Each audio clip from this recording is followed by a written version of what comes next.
Hi, I'm Jessica Sabatini. And I'm Catherine Phillips, and we're with the Center for Integrated Transformation, which is dedicated to the creation of a new world through the inner transformation of individuals, businesses, and communities. And this is part 11 of our Stepping into Flow video series, You Are Enough. There is an epidemic of not enoughness in our culture, and that can manifest in lots of different ways. There's the idea of I have this business, but I don't. My vision isn't bold enough. I'm not on the top 10 list. I'm not being big enough. It's not enough. I'm not enough. I have to have this big bold dream, this big bold goal, this giant practice, this giant presence on the internet, or else I'm not worthy because I'm just not enough. And the reality is that we aren't all here to have giant things. And that there's value in anything that you contribute that feels fulfilling and life-serving. That if you help 10 people, you may not be a household name, but you've helped 10 people, and that's a beautiful thing. And that maybe your dreams are not to be some giant thing. Your dream is to have, a nice home and good time with your family, and that's okay. You're allowed to want what really serves you and fulfills you, and that is enough. So another way that this not enoughness can manifest sometimes is through just a lot of anxiety and self-judgment and nitpicking at yourself of I'm not good enough, I'm not smart enough, I didn't do that perfectly, I didn't, I'm not instantaneously perfect from the get-go. I don't have it all figured out from the beginning.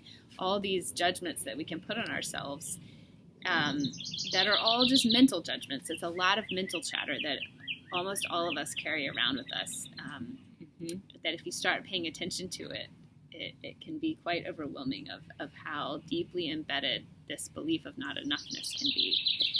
And one other way that it can manifest sometimes is by appearing on the surface to have it really together, and almost in a kind of arrogant, conceited way, and in a kind of controlling way that is doing nothing but just hiding your deep fears of your inadequacy.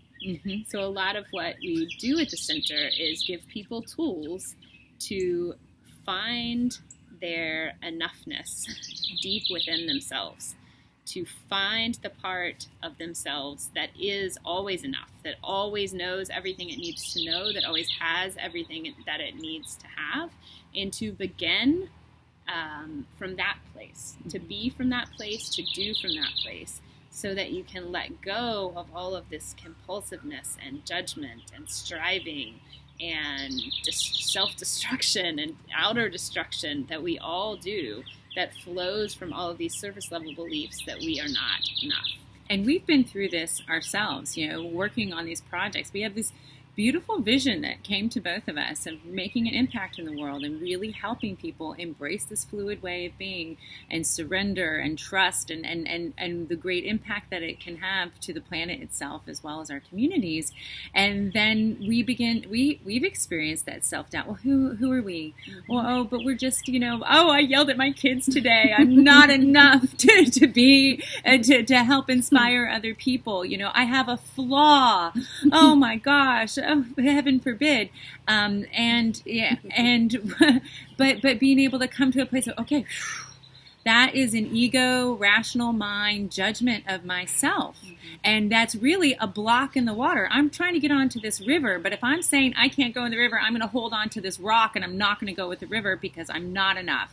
And I'm going to allow that not enoughness to stop me from going with the flow because I just feel inadequate.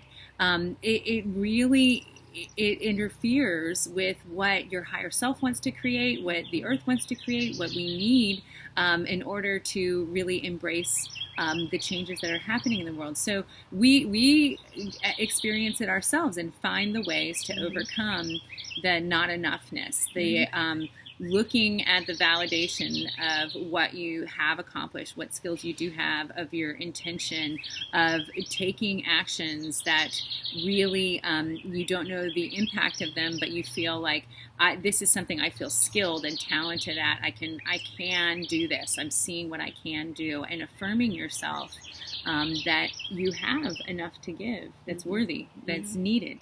And really, it's the deeper that you sink within yourself, the more you're able to discover that your enoughness is not contingent upon anything external to yourself.